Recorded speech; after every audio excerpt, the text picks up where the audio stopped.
வணக்கம் நண்பர்களே, இன்னைக்கு 1/2 கிலோ மட்டனை வச்சு எப்படி ஜீரக சம்பா பிரியாணி குக்கரில் வைக்கலாம் அப்படிங்கிறத பார்ப்போம். அதுக்கு முதல்ல நம்ம பிரியாணி மசாலா ரெடி பண்ணிடலாம். மசாலாக்கு தேவையான பொருள் ஏலக்காய், கடல்பாசி, பிரிஞ்சி இலை, பட்டை, மிளகு, முந்திரி, கிராம்பு, ஸ்டாரு, சோம்பு, ஜீரகம், லவங்கப்பட்டை, கசகசா, மல்லி, இது எல்லாத்தையும் ஒரு மிக்சி சாரில் மாற்றிட்டு நல்லா பவுடர் அரைச்சி எடுத்துடலாம்.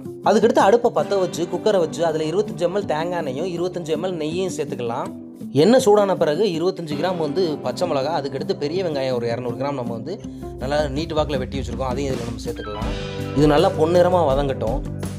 வெங்காயம் பொன்னிறமாக ஆன பிறகு இஞ்சி பூண்டு பேஸ்ட்டு ஒரு 30 கிராம் சேர்த்துக்கணும். இப்போ இஞ்சி பூண்டு சேர்த்துட்டு அதோட பச்சை வாசனை போகிற வரைக்கும் நம்ம வதக்கிக்கிடணும். இப்போ இஞ்சி பூண்டு பச்சை வாசனை போன பிறகு நம்ம புதினாவும் கொத்தமல்லியும் இதில் சேர்த்துக்கிறோம்.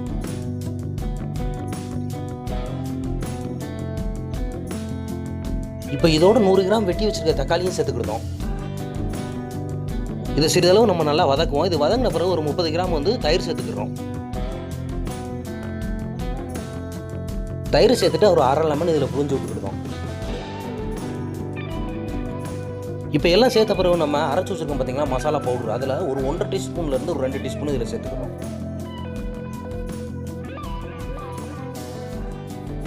அதுக்கடுத்து ஒரு 1 டீஸ்பூன்லேருந்து 1.5 டீஸ்பூன் தனி மிளகாய் பொடி இதில் சேர்த்துக்கிறோம்.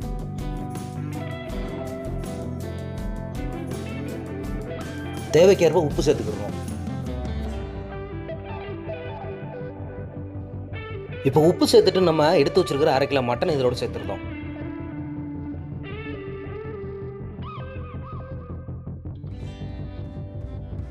மட்டனை ஒரு 5 நிமிஷம் நல்லா நம்ம வதக்கிக்கிறோம் இதோட சேர்த்து. இப்போ மட்டன் நல்லா தண்ணி விட்டு இந்த மாதிரி வந்துடும். நம்ம 1/2 கிலோ மட்டனுக்கு 300 கிராம் அரிசி சேர்க்க போகிறோம். இந்த கிளாஸுக்கு, அதாவது 2 கிளாஸ் அரிசி, அதனால் நம்ம இந்த கிளாஸுக்கு 3.5 கிளாஸ் தண்ணி ஊற்றிக்கிடுவோம். சேர்த்துட்டு மூடி விசில் போட்டு ஒரு 8லேருந்து ஒரு 10 விசில் நல்லா வேக வச்சுருவோம் மட்டனை. நம்ம இப்போ 8 விசில் வச்சு மட்டன் நல்லா வேக வச்சுட்டோம். இப்போ அடுப்பை ஆஃப் பண்ணிவிட்டு நம்ம 1/2 மணி நேரம் நல்லா ஊற வச்சுருக்கோம் அந்த அரிசியை. இப்போ அதை இதோட நம்ம சேர்த்துடலாம். இப்போ அரிசியை சேர்த்துட்டு மூடி விசில் போட்டு ஒரு 3 அல்லது 4 விசில் வர்றது வரைக்கும் நம்ம வெயிட் பண்ணலாம்.